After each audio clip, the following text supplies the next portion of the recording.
1 Timothée 6, versets 3 à 10. Si quelqu'un enseigne de fausses doctrines et ne s'attache pas aux saines paroles de notre Seigneur Jésus-Christ et à la doctrine qui est selon la piété, il est enflé d'orgueil. Il ne sait rien et il a la maladie des questions oiseuses et des disputes de mots, d'où naissent l'envie, les querelles, les calomnies, les mauvais soupçons, les vaines discussions d'hommes corrompus d'entendement, privés de la vérité et croyant que la piété est une source de gain. C'est en effet une grande source de gain que la piété, avec le contentement. Car nous n'avons rien apporté dans le monde et il est évident que nous n'en pouvons rien emporter. Si donc nous avons la nourriture et le vêtement, cela nous suffira. Mais ceux qui veulent s'enrichir tombent dans la tentation, dans le piège et dans beaucoup de désirs insensés et pernicieux qui plongent les hommes dans la ruine et la perdition. Car l'amour de l'argent est une racine de tous les maux, et quelques-uns, en étant possédés, se sont égarés loin de la foi et se sont jetés eux-mêmes dans bien des tourments. Dimanche dernier, nous avons parlé du bonheur. Et nous avons vu que très souvent, nous sommes malheureux pour des choses qui n'en valent pas la peine. Et nous ne nous préoccupons absolument pas de choses qui devraient nous rendre malheureux parce que nous appartenons au Seigneur et que nous aimons le Seigneur. Le Seigneur veut que le chrétien soit heureux. Quel est le secret du bonheur? Nous l'avons vu dimanche dernier. Et ce matin, nous allons nous pencher sur l'un des éléments qui contribuent au bonheur de l'homme. C'est le contentement. Être content de ce qu'on a. Le contentement. Il n'y a pas de bonheur là où il n'y a pas de contentement. J'ai trouvé cette définition du contentement dans un dictionnaire. Le contentement est l'état d'un cœur qui ne désire plus rien. Il y a un domaine où nous pouvons être facilement contents, satisfaits, ne désirant plus rien. Et c'est le domaine spirituel. L'apôtre Paul écrivait aux Corinthiens dans 1 Corinthiens 4, verset 8, « Déjà vous êtes rassasiés, déjà vous êtes riches. » Les Corinthiens avaient reçu l'Évangile, les Corinthiens avaient appris beaucoup de choses, les Corinthiens avaient fait beaucoup d'expériences, et ils estimaient maintenant qu'ils n'avaient plus besoin de rien. Ils étaient riches, ils étaient rassasiés. Souvenons-nous aussi de ce que le Seigneur dit à l'église de Laodicée, Apocalypse 3, verset 17.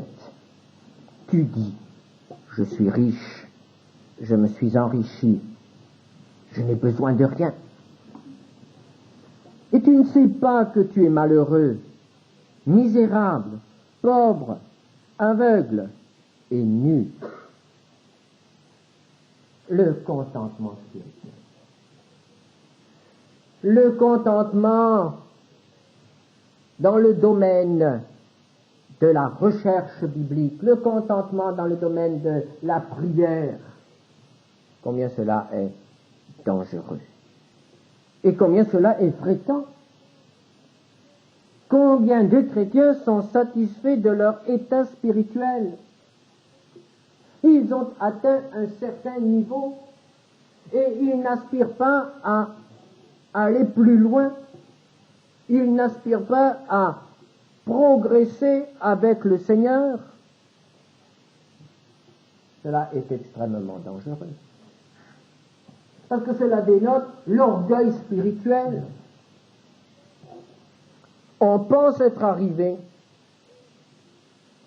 et On ne regarde plus vers le Seigneur qui voudrait nous faire progresser, mais nos regards s'abaissent sur ceux qui ne sont pas arrivés là où nous sommes arrivés, qui n'ont pas fait les expériences que nous avons faites, qui n'ont pas la connaissance que nous avons, qui n'ont pas le zèle que nous avons. On regarde avec condescendance, on regarde avec mépris ceux qui n'ont pas ce que nous avons. L'orgueil spirituel, cela bloque le progrès. On n'éprouve plus le besoin de consacrer du temps, non pas seulement à la lecture de la Bible, mais à l'étude de la Bible. Le chrétien ne peut pas vivre simplement de la lecture de la Bible. Il faut lire, étudier, méditer, mettre en pratique. Et cela prend du temps, cela coûte un effort, un travail. On ne comprend pas toujours immédiatement un texte. Alors il faut y revenir, il faut réfléchir, prier, il faut chercher. Et le Seigneur est clair. Mais quand on n'a plus besoin de rien, on se contente de lire le feuillet du calendrier. Il n'y a plus de recherche dans la prière. On ne consacre plus du temps à être en présence du Seigneur et à lui demander de nous faire progresser, à lui demander de nous révéler quel est son but pour nous. Et le résultat, c'est la stagnation, c'est l'arrêt, et très rapidement, ce sera le déclin. Le chrétien qui ne progresse pas est un chrétien qui recule, car le Seigneur ne reste pas stationnaire. Le Seigneur va de l'avant et il nous invite à marcher avec lui. Est-ce que nous sommes satisfaits de notre niveau spirituel? Est-ce que nous sommes rassasiés? Est-ce que nous n'éprouvons plus aucune faim, aucune soif? Oh, combien cela peut être dangereux. C'est l'installation, c'est le sommeil, et ce sera bientôt la mort. Mais il faut faire attention à ne pas tomber dans le travers extrême. Il y a un danger aussi dans ce domaine. Il y a aussi une insatisfaction spirituelle malsaine. Certains chrétiens ne sont jamais contents, ne sont jamais heureux. Ils sont toujours comme à la poursuite de quelque chose qu'ils n'arrivent pas à atteindre. Leur vie est comme une course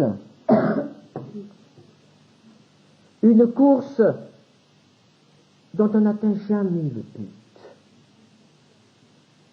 Ils n'atteignent jamais quelque chose. Cela provient très souvent d'une instabilité caractérielle. Ce sont des gens qui, dans d'autres domaines, ne sont pas satisfaits non plus. Jamais satisfaits, jamais heureux, jamais contents, absolument incapables de jouir du moment présent, de jouir de ce que Dieu leur a déjà donné.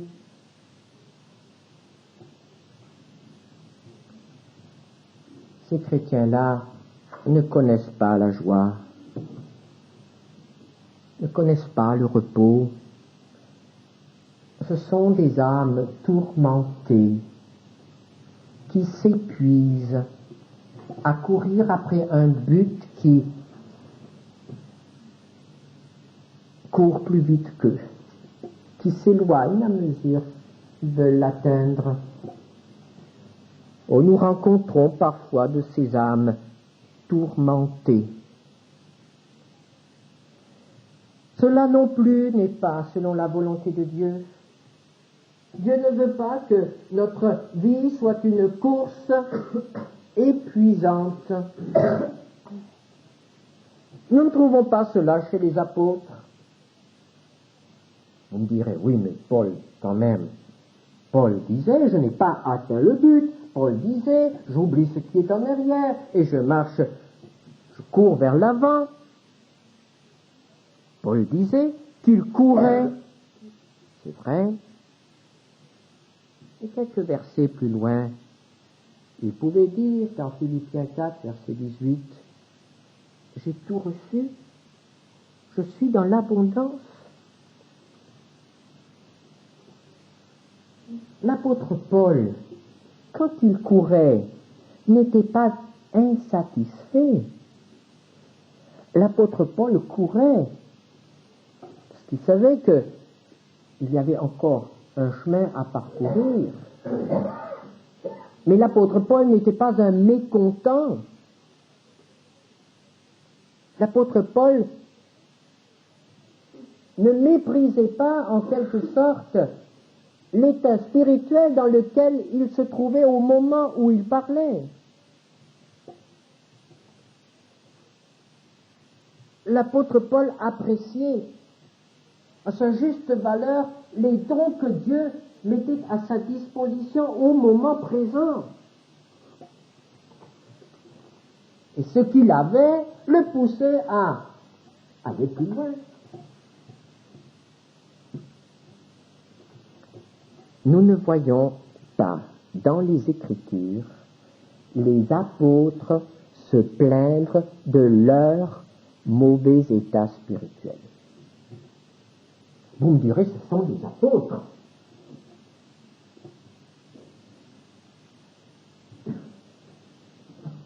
Ce sont des apôtres, c'est certain. Mais les apôtres nous sont donnés comme modèles. Ce sont des hommes remplis du Saint-Esprit. Or, chacun de nous peut et doit être rempli du Saint-Esprit. Et alors, si nous sommes remplis du Saint-Esprit, comment pouvons-nous encore être mécontents?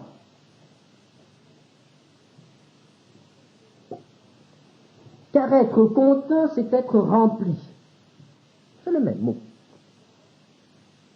Si je suis rempli du Saint-Esprit, je suis intérieurement en paix.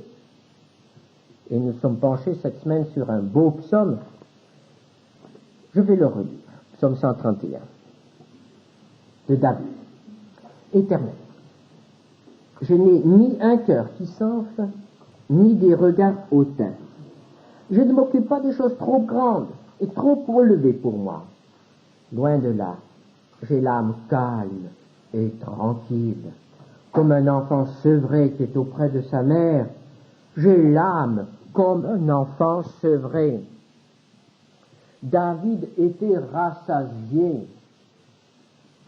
Et prenez ce mot rassasié dans la Bible et suivez-le. Combien souvent les croyants disent « Je suis rassasié de toi, Seigneur ». Et cela ne veut pas dire qu'il n'en veut plus du Seigneur. Et cela veut dire qu'il a tout reçu du Seigneur et qu'il a tout pris et qu'il jouit de tout. Et qu'il ne désire plus rien d'autre. Son cœur est rempli de Dieu. Et son cœur est satisfait, apaisé en Dieu. Voilà le vrai contentement. Non pas le contentement de l'orgueil. Le contentement qui nous détourne de la parole de Dieu. Le contentement qui nous détourne du Seigneur. Mais le contentement qui nous fait demeurer dans la présence du Seigneur. Et vous voyez à quel point l'équilibre est difficile à atteindre dans ce domaine, comme dans beaucoup d'autres. D'un côté, il ne faut pas être satisfait, de l'autre côté, il ne faut pas non plus être insatisfait toujours. Dieu répond à nos besoins et il y répond avec une plénitude de grâce. Est-ce que nous connaissons le véritable contentement spirituel?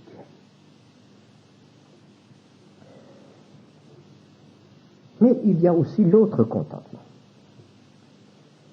Et celui-là, eh bien, il est déjà beaucoup plus rare. C'est le contentement matériel, en ce qui concerne les choses matérielles.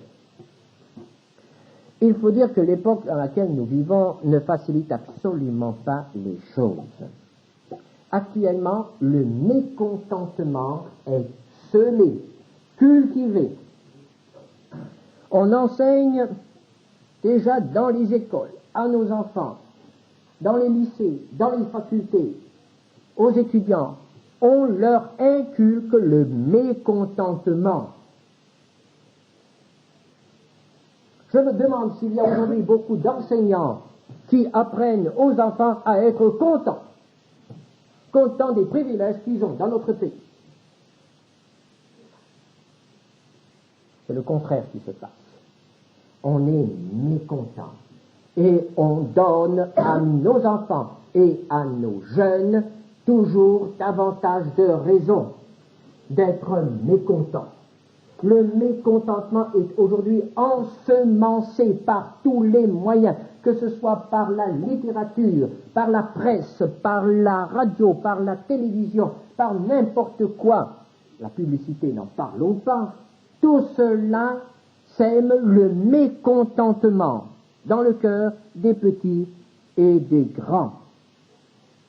Vous remarquerez, l'accent est toujours mis sur ce qui manque, sur ce qu'on n'a pas et sur ce qu'on devrait avoir. On ne parle jamais aux ouvriers des privilèges qu'ils ont, mais on parle de ce qu'ils pourraient avoir. On ne dit jamais aux jeunes, et aux moins jeunes, de regarder, de jouir de ce qu'ils ont, mais on leur montre qu'ils devraient désirer autre chose.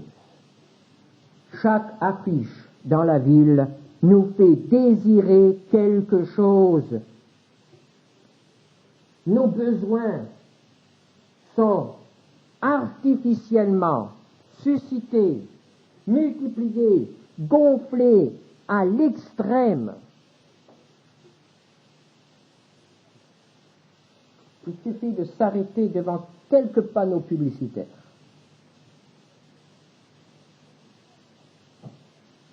On nous offre n'importe quoi comme étant absolument indispensable à notre bonheur.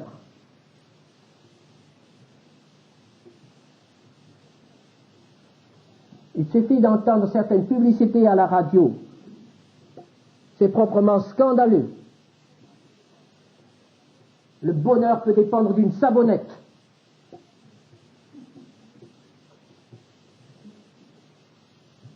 On crée des besoins. Et quand les gens sont appâtés par toutes ces choses qu'ils n'ont pas et qu'ils voudraient avoir, commence la course à l'argent. Il faut de l'argent. Et pour prendre encore mieux les gens, on leur dit prenez et ne payez pas tout de suite. Alors les gens prennent. Ils jouissent, ils possèdent. À la fin du mois, arrive la traite. Et on est ainsi enchaîné pour des années. Pour des années.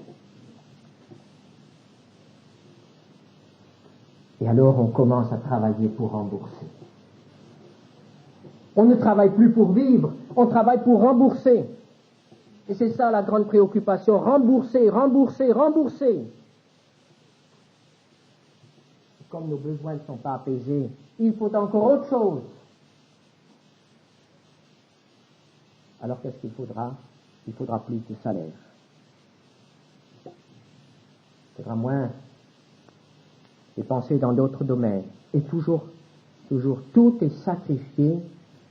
sacrifié pour obtenir certaines choses qui devaient nous apporter le bonheur,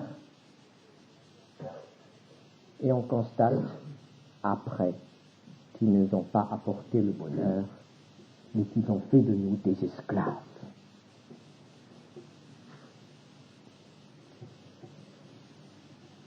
Connaissons-nous le contentement dans les besoins, dans le domaine matériel? Comment reconnaître quelqu'un qui n'est pas content?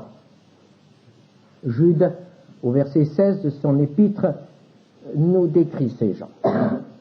Il dit, ce sont des gens qui murmurent, qui se plaignent de leur sort, qui marchent selon leur convoitise.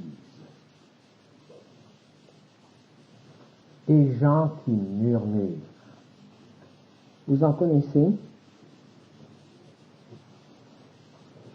Ça vous arrive parfois de murmurer parce que vous n'avez pas ce que la voisine a?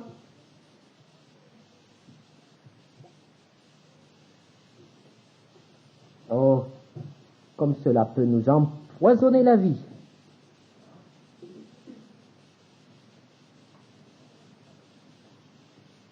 Alors nous voici partis, avec un bon lot de traités dans la poche, et notre Bible. Et nous commençons à évangéliser, et à dire aux gens, oh, vous savez, le Seigneur donne le vrai bonheur. Si vous saviez comme j'ai la vie dure,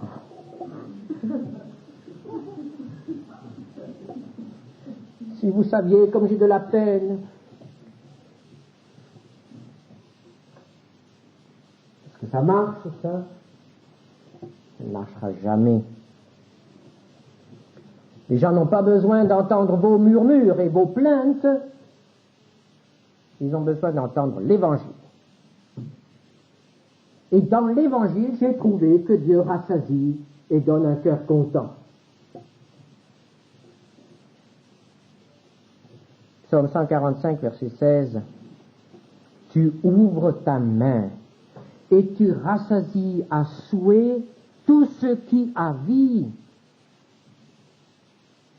Il est parlé du Créateur, de ce Créateur qui rassasie même les bêtes des champs. Et il ne nous rassasierait pas, nous aussi? Nous qui lui appartenons doublement.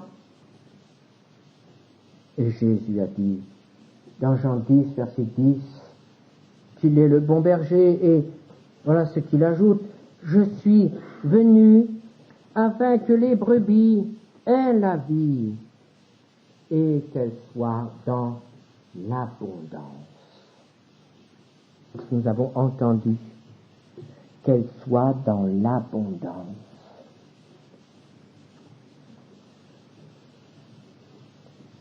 On dit que le Français ne dit jamais qu'il est riche. C'est tabou, ça. Le Français ne dit jamais ce qu'il gagne, ni ce qu'il possède.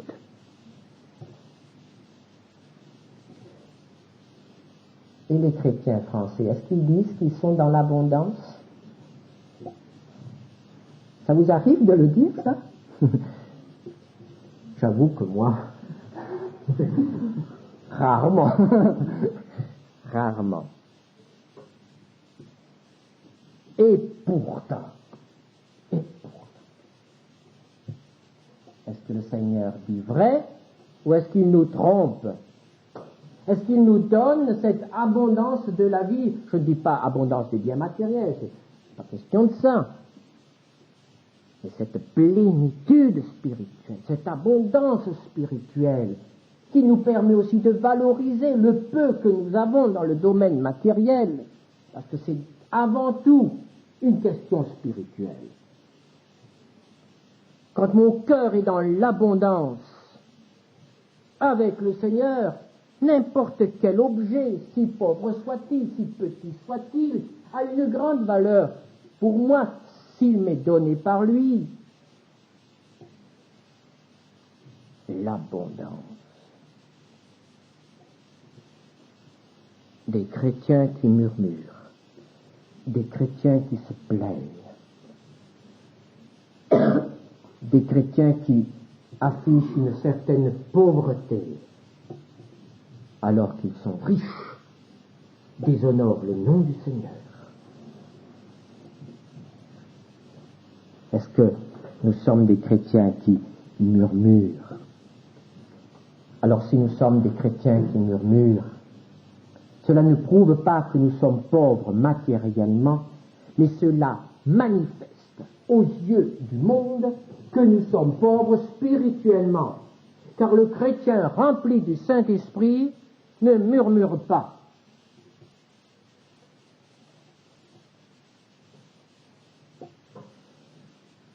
Alors, comment arriver à cela? Eh bien, écoutons l'apôtre Paul dans Philippiens, chapitre 4, versets 11 à 13. Et n'oublions pas que l'apôtre Paul était en prison depuis des années, 4 années au moins. Et les prisons romaines n'étaient pas particulièrement hospitalières, agréables. Philippiens 4, versets 11 à 13. Ce n'est pas en vue de mes besoins que je dis cela, car j'ai appris à être content de l'état où je me trouve. Je sais vivre dans l'humiliation et je sais vivre dans l'abondance. En tout et partout, j'ai appris à être rassasié et à avoir faim, à être dans l'abondance et à être dans la disette. Je puis tout par celui qui me fortifie. Nous aurons peut-être l'occasion de parler une fois du chrétien dans l'abondance matérielle. Ce que nous retenons ce matin, c'est que l'apôtre Paul avait appris à vivre aussi bien dans l'abondance que dans la disette. Dans l'abondance sans perdre la tête et dans la disette sans perdre la foi, sans murmurer. J'ai appris. Donc nous devons apprendre. C'est quelque chose qu'on apprend. Ce n'est pas quelque chose qui est inné en nous. C'est quelque chose qu'on apprend.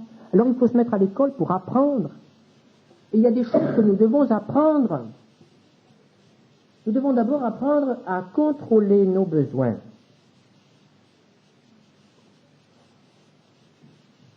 À savoir les évaluer à leur juste valeur. Si nous nous écoutions, nous pourrions avoir besoin de tout. Le cœur de l'homme a des besoins immenses. Rien ne satisfait finalement le cœur de l'homme. Alors il faut se mettre une limite. Il faut dire jusque-là et pas plus loin. Il faut se limiter dans les besoins. Ne pas commencer à comparer avec le voisin. Si le voisin a besoin d'une Cadillac, ben c'est pas obligatoire que j'en ai besoin aussi. Je me contenterai peut-être d'une 2 chevaux, pourquoi pas. Selon les besoins, savoir limiter les besoins, savoir les contrôler et pas se laisser appâter par la publicité. Et savoir retenir ce qui se justifie. Et là, je vous demande de ne pas établir de comparaison entre chrétiens.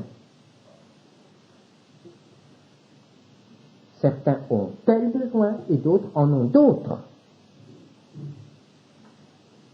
Et nous n'avons pas à juger les chrétiens dans l'usage de leurs biens. Nous avons à rendre compte de ce qui nous est confié, c'est tout. Et pas de ce qui est confié aux voisins ou aux frères. C'est évident que dans certaines situations, les besoins sont plus élevés que dans d'autres. À un certain âge aussi.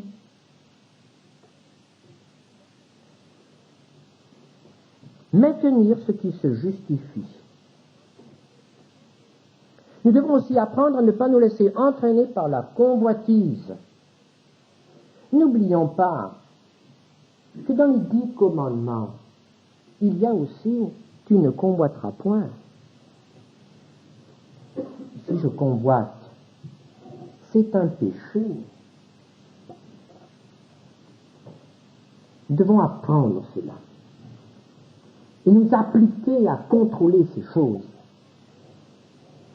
Nous devons aussi apprendre à être reconnaissants.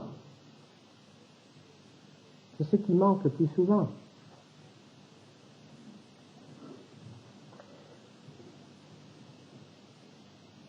Pendant très longtemps, on désire un objet. On économise pour l'obtenir, pour l'acquérir, et quand on l'a, on le met à sa place. Dans l'appartement ou au garage ou au port. Et quand il est là, tout à coup il n'a plus sa valeur. On est déjà attiré par autre chose. Et très souvent, on oublie de dire merci.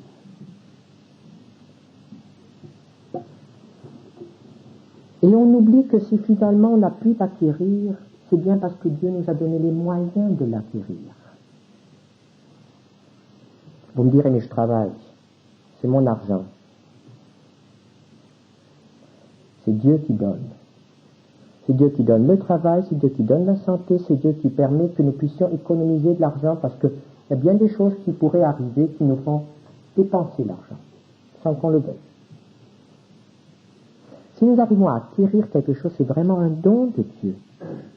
Alors sachons le recevoir comme venant de Dieu.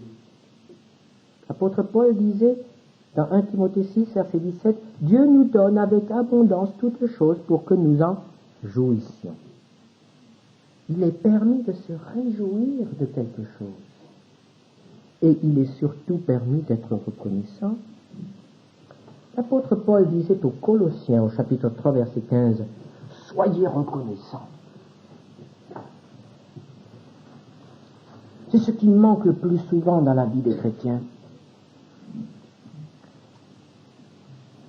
La reconnaissance. Nous sommes des ingrats. Nous oublions de dire merci et de dire encore merci, peut-être des années après avoir reçu ce que nous voulions. Des années après, il est encore permis de dire merci pour sa maison ou pour d'autres choses. Dire merci. Oh, comme ça manque. Ça manque parce que, évidemment, notre cœur n'est pas porté à ces choses. Et c'est pourquoi nous devrions nous appliquer à apprendre aussi ces choses à nos enfants. Nous leur apprenons déjà à dire merci. Ça ne se fait pas toujours, mais nous essayons de leur apprendre à dire merci, et très souvent dans l'optique de la politesse, des usages. Nous voulons que nos enfants soient bien élevés et qu'ils disent merci quand quelqu'un leur donne quelque chose. Et au fond, c'est seulement secondaire, cela. Si nos enfants apprenaient vraiment à être reconnaissants, le merci viendrait tout seul, jaillirait du cœur. Ce ne serait plus une formule de politesse. Ce serait quelque chose de spontané, de naturel. Apprendre à nos enfants à être reconnaissants, à se réjouir de ce qu'ils ont, à se réjouir de l'état dans lequel ils se trouvent, à se réjouir du monde, à se réjouir de la beauté de la nature, à se réjouir de tout et de rien.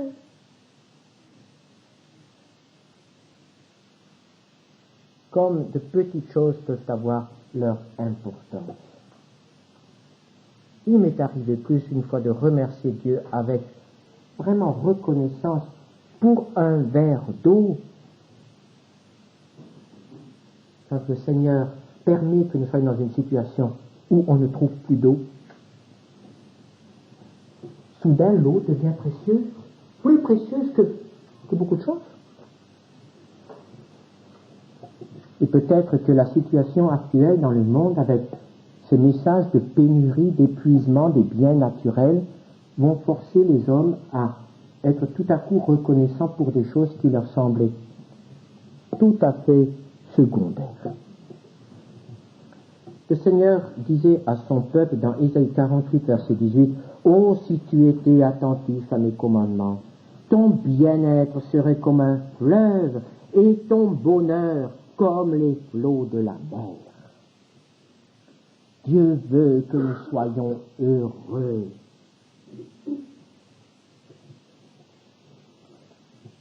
Et dans les Proverbes, au chapitre 15, verset 15, le cœur content est un festin perpétuel. Comment ne pas être content quand nous sommes remplis du Saint-Esprit? Remplis par celui qui est à l'origine de tous les biens et qui dépasse tous les biens qu'un homme pourra jamais posséder. Le Saint-Esprit satisfait notre cœur. Quand un cœur est rempli de lui, il ne désire plus rien. Il est content. Est-ce que ce matin, le Seigneur voit dans notre salle des cœurs contents? Il aimerait le voir. Car il a tout fait pour que cela soit possible.